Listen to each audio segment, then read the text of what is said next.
hari icyo wankoreye mutima wanjye utazibagirwa.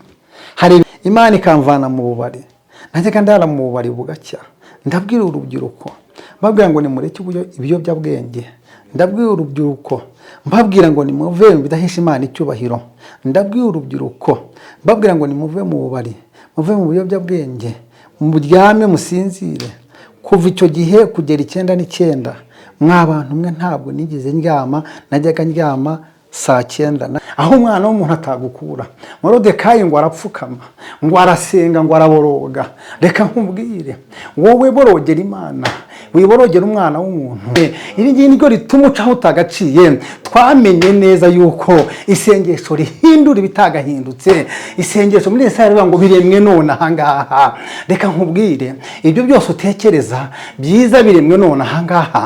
Aho utinjira gahinjire, aho wadepoje subirayo. Reka nkubwire, icyo utekereza gukora gikore. Reka nkubwire, niba ushaka gusoma invitation zisohore. Reka nkubwire. Rero mfite umusaraba, tubahaye ikaze. Nimuze tubabwire ijambo ryurutse imitima. Nicyo Yesu yatubwiye ati nimugende mbwire abantu banjye byurutse imitima, kandi mubabwire ko intambara zishize, kuko abantu bagendana inkuru mbi z'ibyo bumva zibibera kuri iyi si, ugasanga rero abantu babuze amahoro. Ariko Yesu yaravuze ati mbahaye amahoro. Rero nanjye muri iki gitondo natiyeho abantu amahoro y'Imana. Ari abarwaye, ari abashonje, abameze nabi mu buryo butandukanye, ari abihebye, n'abameze neza. Mbatiyeho amahoro y'Umwami Imana atanga. Rero tugiye gutangira ikiganiro. Reka dusenge. Ibintu byose no gusenga mbere na mbere Imana. Mana Data, mu izina rya Yesu Kristo, turagushimye muri iki gitondo. Turimo gutamba igitambo yuko turi amahoro. Ntabwo ari ku bwacu kugira ngo twe tugeze hano, ahubwo ni kubw'imbaraga zawe. Kristo waturinze bicuku bya nijoro, turabyuka biremera. Kuryama ni ibisanzwe, kubyuka ni igitangaza. Tugeze hano rero kugira ngo duhumurize abantu bawe wiremeye. Urakoze rero Mwami Imana. Reka uyu munsi ubu urwibutso, ijambo ryawe ribe iry'imbaraga nk'uko ari iry'imbaraga, risenye ibyo gusenya, rireme ibyo kurema. Hanyuma uyu munsi ube umunsi w'urwibutso. Saa 6:24 harambwiye ngo tutaragutabaza batabaye, kandi tukivuga bumvishije. Bana natwe rero Kristo, ari umuyobozi w'ikiganiro, iyo kuba we cameraman, ari nanjye, ahubwo ni ukuri Umwuka Wera abe muri twebwe. Kandi ni ukuri Kristo waravuze ngo uzabana natwe, tuzaba abana bawe, nawe uzaba Imana yacu, uzagendana natwe, uzakorana natwe, uzaba muri twebwe. Urakoze rero, dufashe impira imbaraga z'umwijima, ducyashye ikibi cyose. Reka Umwuka wawe Wera agote hano. Kristo, dusengeye abarwayi bari ku gisasiro babyutse, dusengeye imitima yihebye uyisubize mu gitereko. Mana ishobora byose, ubagirire neza. Ineza yawe itwomeho iminsi yose. Urakoze, urakarama. Twe twizeye mu izina rya Yesu Kristo Umwami wacu. Amen. Nshuti z'umusaraba rero, turabashuhuje kandi tubahaye ikaze. Rero amazina yanjye nk'ibisanzwe ni Karara Constantin. Nkaba ndi umugabo wubatse, Imana yampaye hungu na kobwa, ndayishimira.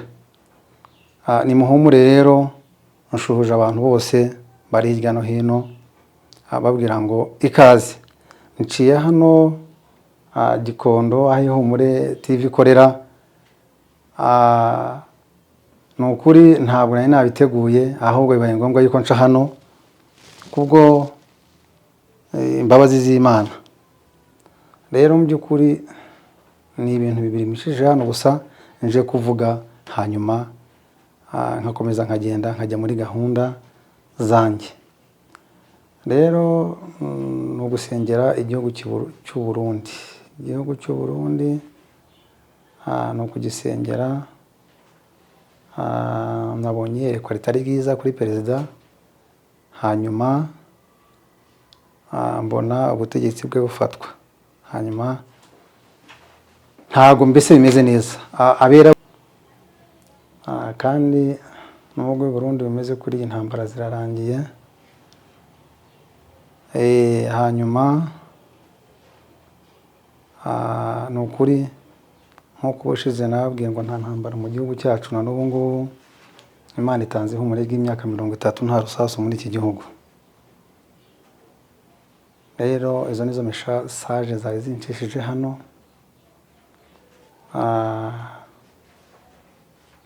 Mbwira abantu rero ngo nimuhumure, abarwaye Imana yacu irakiza, ntabwo buri munsi. Abashonje Imana yacu iragabura, abatawe Imana yacu ijya ibatarura. Rero ni ukuri umuririmbyi yaravuze ngo aho data na mama batabaye, Imana yarahabaye irandengera. Abarimo kurira nimurekere aho ngaho kurira, Imana yacu izaza ntizaceceka. Gusa mvuga ngo umuntu uri mu bibazo wese natuze, ni impamvu y'igihe, Imana izabirangiza. Njya nkunda kubabwira ngo imyaka namaze siyashika ndwaye indwara zitandukanye, Imana yarahambyukije. Rero mu by'ukuri wowe urwaye humura, wowe watawe humura. Imana yangiriye neza irankiza, mbabwira indwara nari ndwaye, mbabwira ko nari ndwaye hemorrhoide, mbabwira ko nari ndwaye igituntu, mbabwira ko nari ndwaye sida, mbabwira ko nari ndwaye ibyuririzi, ndwaye zona. Ibyo byose Imana yarabinkijije. Icyo gihe nari umusore, none ubu ndashaje. Imana impa abana, impa umudamu ndashaka. Nta hantu kure cyane Imana itakura umuntu. Rero ni ukuri gira ibyiringiro. Kwizera ni iki? Ni ukumenya neza ibyiringirwa, udashidikanya yuko bitazaba. Inshuti z'umusaraba, ndaguhumurije muri iki gitondo. Wowe umeze nabi, wowe utagira gihumuriza, wowe utagira gitabara. Hari irindi zina nungutse, abantu basigaye banyita Keya. Hari akaririmbo Umwuka yampaye, reka nawe kuririmbire. Wowe ubabaye, wowe wihebye, wowe wabuze uguha Keya, wakayiguhaye akaba ari we ugutererana, wakaguhumurije akaba ari we ugusonga, wakaguhaye Keya akaba ari we ugucira ibicu.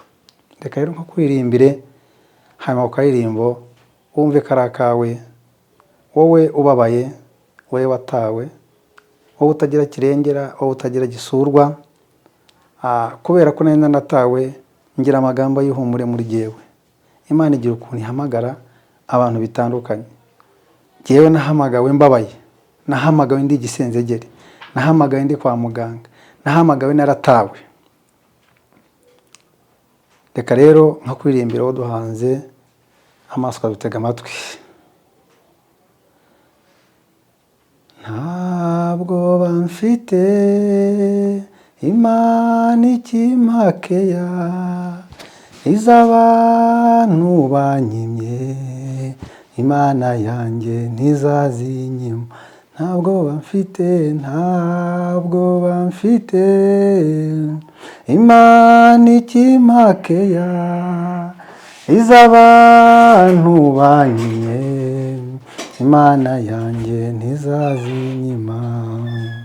Nk'uko umwana yigwangika ku mugongo wa nyina, niko nanjye nigwangika ku mugongo w'Imana yanjye. Ntabwo bamfite, Imana ikimpa Keya. Ibyo byose bikibagirana, habaho intimba hakabaho n'agahinda, hakabaho n'umubabaro, nagendanaga intimba nshuti z'umusaraba. Yesu arangije angirira neza, amvura ibikomere. Reka nkubwire, wowe ufite ibikomere muri iki gitondo, ndaguhumurije, ndakubwiye ngo humura. Abari bakwiye kuguha keya, umugabo wari ukwiye kuguha keya ntiyayiguhaye, umugore wari kuguha keya ntiyayiguhaye, ababyeyi bari bakwiye kuziha abana babo ntibazibahaye, nimuhumure. N'abana bari bakwiye guha ababyeyi babo keya ntibazibahaye, nimuhumure. Ni ukuri Yesu ajya atanga keya. Yivugiye ijambo ryiza aravuga ati nijye kuzuka n'ubugingo, unyizera naho yaba yarapfuye azongera abeho. Ashize umusaraba, hari amagambo umukozi w'Imana Yosefu yavuze amaze kuba minisitiri w'intebe wo muri Egiputa, amaze kubyara abana. Arahangije aravuga ati, avuga amagambo y'amagenurano.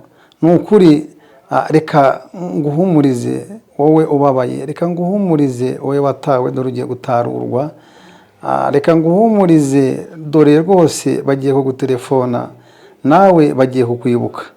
Kandi ni ukuri, humura, Imana yacu ntabwo igikoze isoni, Imana yacu igira neza, Imana yacu imara umubabaro, Imana yacu igihindura amateka, Imana yacu ijya inyuranya ibihe.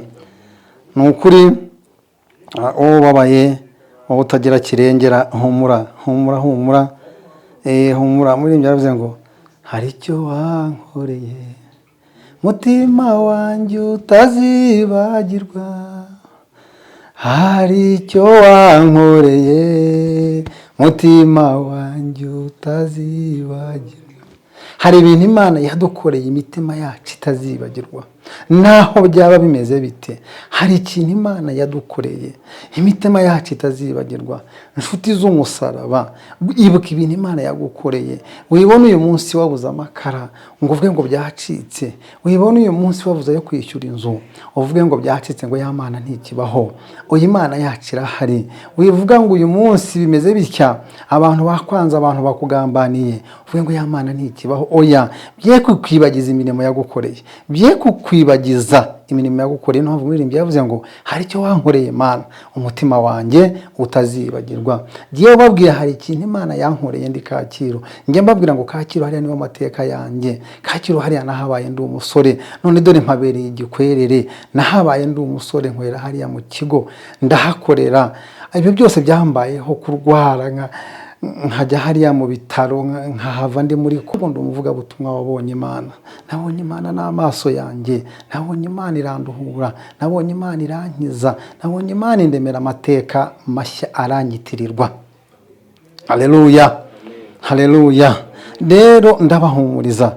Reka dusome iri jambo rero riri mu Itangiriro 41 ku murongo wa 51 52.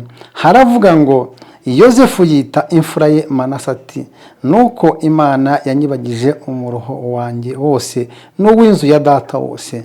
Reka nguhanurire muri iki gitondo, nguhanurire mu ijambo nshuti y'umusaraba. Reka Imana ize ikwibagize umuruho. Ngo Yosefu yita imfura ye Manase ati, nuko Imana yanyibagije umuruho wanjye wose n'uw'inzu ya data wose. Reka Imana izi kwibagize umuruho wawe wose waciyemo. Imana muri iki gitondo, cyangwa muri uyu mugoroba, cyangwa muri iri joro, aho uri hose biterwa n'aho uri, Imana ikwibagize umuruho wawe wose n'uw'inzu ya so wose, umuruho waciyemo wose. Yosefu amaze kuba minisitiri w'intebe, yibutse ukuntu bene se bamugurishije, yibutse ukuntu yagiye kwa Potifari, umugore ashaka kumufata ku ngufu, yibutse muri gereza yabayemo. Arangije aravuga ati, Mana we, unyibagije umuruho wanjye wose. Reka Imana ikwibagize umuruho wawe wose. Wowe duhanze amaso ukadutega amatwi, reka Imana ikwibagize umuruho wose w'inzu ya so wose, ya miruho yose waciyemo yose.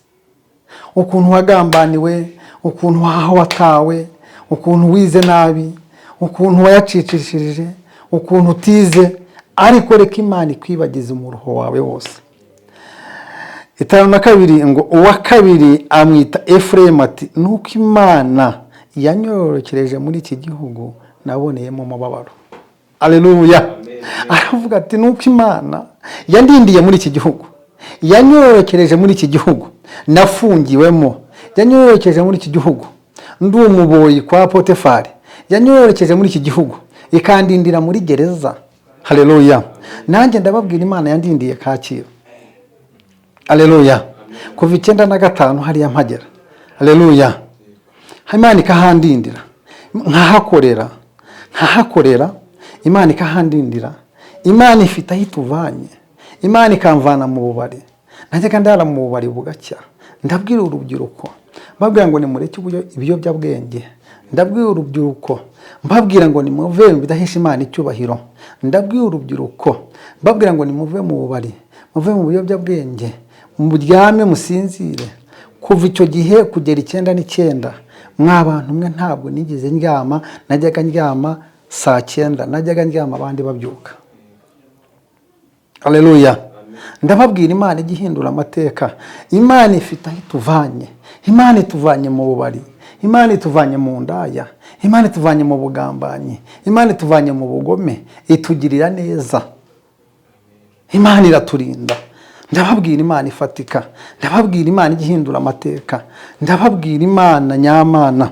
Ngo Yozefu yita imfura ye Manase ati nuko Imana yanyibagije umuruho wanjye wose n'uw'inzu ya data wose.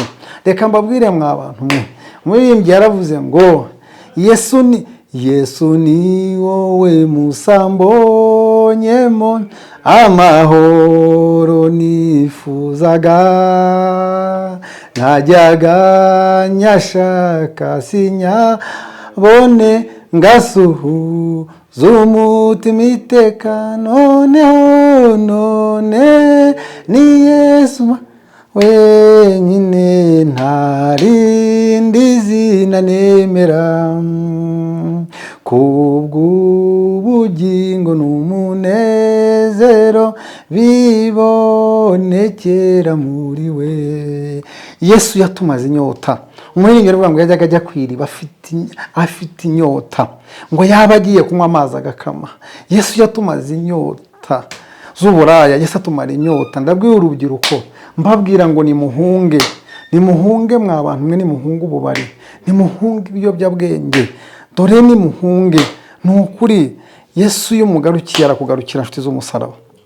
Ndababwira rero, ndababwira ukuntu Imana ijya yibagiza umuruho wose. Imana yanyibagije umuruho wose, Imana imvana mu bubata. Twareka tujya kugura indaya, ntago ntinya kubihamya, indaya za Matimba tukazizana. Rimwe indaya zinkubitira hariya ku muzigiti wo kwa Kadafi.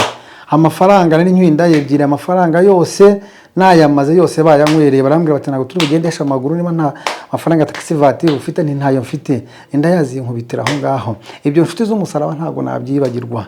Nari mpfuye rubi, mwinjye unavuze ngo nari mpfuye rubi, ariko Yesu yarandokoye. Yesu yangiriye neza, Yesu amara inyota, Yesu angirira neza.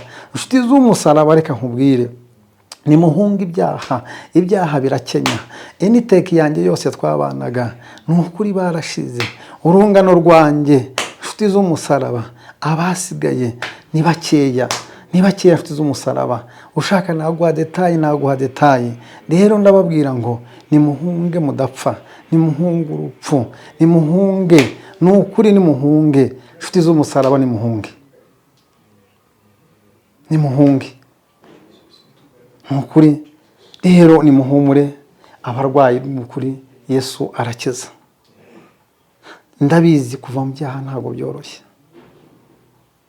ariko nubwira Yesu ukangutirega papa, dore ahantu byapfiriye, dore ahantu byatangiriye, dore ni hariya papa, nukuri Yesu arakurokora. Numubwira uti papa, uti dore ukuntu byagenze, utirega ko byagenze ni kuriya, ndakubwira ngo Yesu wacu arakurokora, kandi Yesu wacu aragutabara, kandi Yesu wacu arakugirira neza. Nshuti z'umusaraba reka mbabwire, reka nguhe password y'ubu buzima. Ndaha password umuntu wageze muri Yesu, ndaha password umuntu wakiriye Yesu nk'umwami n'umukiza. ndaha password umuntu wamenye agakiza. Password ngiyi, dore inzira zose zirafunze, ariko inzira imwe twasigiwe n'imwe, niyo gukubita amavi hasi. Wowe wabuze akazi, wowe warwaye indwara, wowe wabaye umushomeri, wowe wateraganywe, wowe wanzwe n'imiryango, wowe wanzwe n'uwo mwashakanye, wowe wanzwe n'abana, uwo abana bananiye bakaba baragiye mu biyobyabwenge, wowe wanzwe n'isi yose. Reka nkubwire password, dore ni iyi ngiyi. Ngo babwira umugabo bita Moridekayi bati dore abayuda baguzwe byarangiye, dore mugiye gupfa.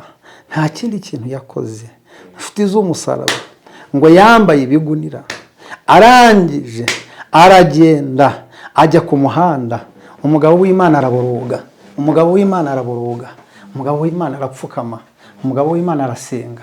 Dore password nta yindi, dore ni maviology, dore ni ingingi n'igimara agahinda, dore inzira twasigiwe ni ingingi, dore ni yo gusenga ugapfukama ugatakambira Imana aho umwana w'umuntu atagukura. Moridekayi ngo arapfukama, ngo arasenga, ngo araboroga. Reka nkubwire, wowe borogera Imana, wiborogera umwana w'umuntu, nawe ntacyo yakwimarira, nawe ntacyo yimariye. Dore ugira icyo akora, dore Imana yacu nigira ikikora, dore Imana yacu nigira ikirema, dore Imana yacu nigira umwanzuro. Dore inzira twasigiwe ni iyi ngiyi, inzira twasigiwe ni imwe, ahandi hose harafunze. Dore inzira ifunguye ni iyi, niyo gupfuka mu gasenga, niyo gusenga ugatakira Imana ya Abrahamu na Isaka na Yakobo. Iyo ngiyo niyo twabonyeho nk'umutabazi.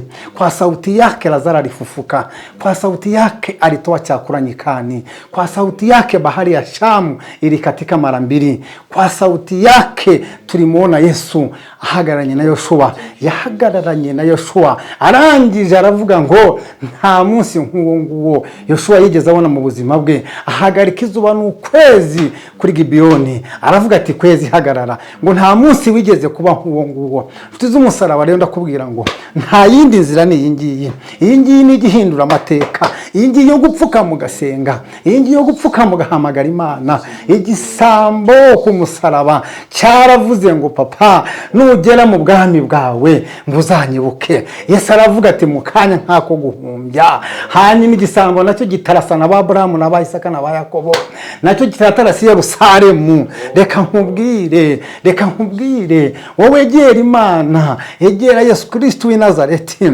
Yesu niwe ugira imbabazi, Yesu niwe ugira icyarema, Yesu niwe ugira icyo akora. Reka nkubwire, dore inzira twasigiwe ni iyi. Moridekayi ngo aratabaza, Moridekayi ngo aravuga ati turashize. Arangije babutuma kuri Esiteri, baramubwira bati Esiteri, bati ushobora kuba nyokurume yasaze.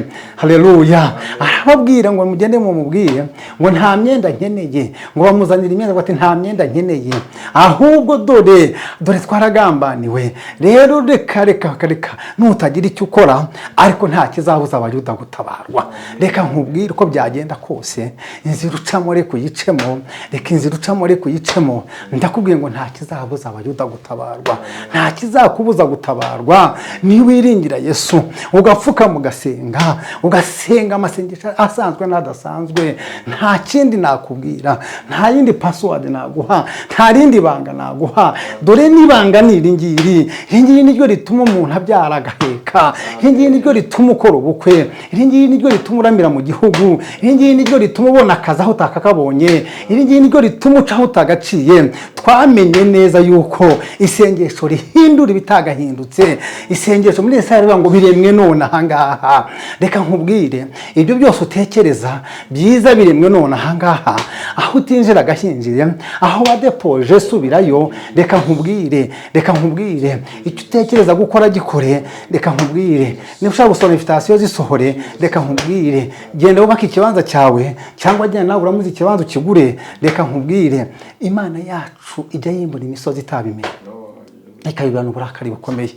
Rero nta yindi nzira twasigiwe. Dore inzira twasigiwe ni iyi ngiyi.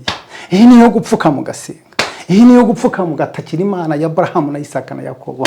Iyi ngiyi niyo abami bumvishije iby'Imana yakoreye Yoshua, baravuga bati Yoshua, abagibiyoni baraza bamwikubita imbere. Reka nkubwire, Imana yabwiye Yoshua ngo tunga icumu kuri Ayi harashya. Imana yabwiye Yoshua ngo nimuzenguruke karindwi inkiko za Yeriko zariduka. Reka nkubwire, isengesho rijya riridura ibintu, isengesho rijya rirema ibintu bikariho bikabaho, isengesho rijya rituma ingumba zibyara, isengesho rijya rituma aho utakanyuze ukahanyura, isengesho rijya inkuba zijya zizi, isengesho rikazihagarika, amagini ajya ava Tanzania, isengesho rikacagagura amagini. Reka nkubwire, utakurusha gusenga ntakagutera ubwoba. Mbwira abantu bose ngo nimupfukame musenge. Mbwira abantu bose ikibazo cy'abantu bafite bimuye Imana muri bo, bimuye Imana mu bitekerezo. Umuswe yaravuze ngo hawana nafasi ndani yao, nta mwanya mufitanye n'Imana. Nicyo kibazo gihari gusa. Haleluya. Nshuti z'umusaraba rero, nta yindi nzira twasigiwe, niyo gupfuka mu gasenga Imana. Iyi ngiyi yanditswe guhindura amateka. Murakoze.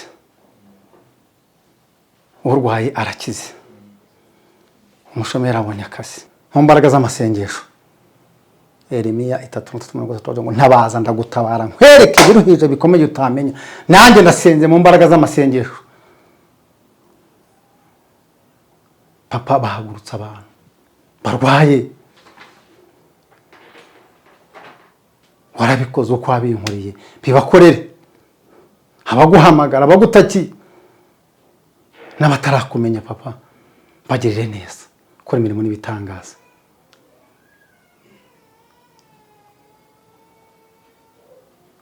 Waravuze rega papa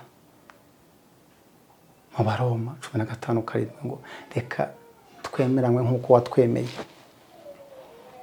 Ndasenze cyane, sengeye abera bose, bagirire neza, hazaza babeho. Urakoze. Sengeye igihugu waduhaye n'ingobyi duhetse, tubumbatiye hamwe nk'abanyarwanda. Mu ngoma zaho za 2:14 waroze ngo abantu bawe bitize ngo gasenga bakareka ibyaha n'ibicumuro ngo uzabakize bakirize n'igihugu, ngo nduteza mu igihugu cyangwa inzige ngo abantu bawe bagasenga nuko igihugu zagitabara. Sengeye Perezida wa Repubulika mu bw'umwuka wawe wera, nsengeye abasenateri, abaminisitiri, nsengeye abadepite n'abagavana, nsengeye abamiya n'abagitifu, nsengeye abisero n'abo mudugudu. Igihugu cyacu nk'uko wavuze ngo gihaye humure, imyaka 30 nta rusasu. Urakoze.